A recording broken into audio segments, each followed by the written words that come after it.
শিয়াদের উৎপত্তির পেছনে যে লোকটি ছিল তার নাম হলো আব্দুল্লাহ ইবনে সাবা। ইহুদি ছিল, পরবর্তীতে এসে মুসলিমদের বেশ ধারণ করে মুসলিমদের ক্ষতি সাধন করার জন্যই মূলত এই গ্রুপটি তারা আবিষ্কার করে। শিয়াদের সম্পর্কে আমাদের দেশের সাধারণ মুসলমানদের মধ্যে ধারণা খুবই কম।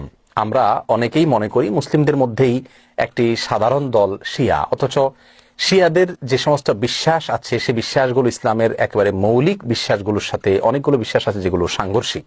আবু বকর রাদিয়াল্লাহু তাআলা এবং আলী রাদিয়াল্লাহু তাআলা আনহুর ভিতরে কে বেশি খেলাফতের হকদার এটা নিয়ে মতপার্থক্য, আসলে বিষয়টা তা নয়, বরং শিয়াদের বিশ্বাসগুলোকে একত্র করা কঠিন। কালিমাতুত তাওহীদ আমরা যেটা বলি এটাকে যথেষ্ট মনে করে না। তারা মনে করে লা ইলাহা ইল্লাল্লাহ মুহাম্মাদুর রাসূলুল্লাহ এবং আলীউন ওয়ালিউল্লাহ এটাও স্বীকৃতি দিতে হবে, মুখে উচ্চারণ করতে হবে, তারপর মানুষ মুসলিম হবে। তারা সাহাবীদেরকে সবাইকে, কয়েকজন বাদে আলী রাদিয়াল্লাহু তাআলা আনহু, আব্বাস রাদিয়াল্লাহু তাআলা আনহু সহ কয়েকজন বাদে, হাসান হুসাইন, ফাতিমা রাদিয়াল্লাহু তাআলা আনহুম সহ আহলে বাইত যারা, তারা ছাড়া বাকিদেরকে তারা কাফের মনে করে এবং সাহাবীদেরকে গালমন্দ করাটা এটাকে তারা সওয়াবের কাজ মনে করে, ইবাদত মনে করে।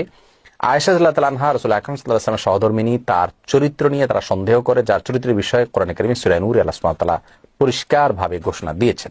কোরআন নিয়ে যারা সন্দেহ করে, সাহাবীদেরকে যারা গালমন্দ করে, সাহাবীদেরকে যারা কাফের মনে করে এবং রাসূল করিম সাল্লাল্লাহু আলাইহি ওয়াসাল্লামের সহধর্মিণীর চরিত্র নিয়ে যারা সন্দেহ করে, কোরআনের বিকৃতি যারা সাধন করে, এদের ব্যাপারে আমাদের ধারণা কি হওয়া উচিত সেটা আমার মনে হয় যে কোনো সাধারণ দর্শক শ্রোতাই আমরা সহজেই সিদ্ধান্ত নিতে পারব।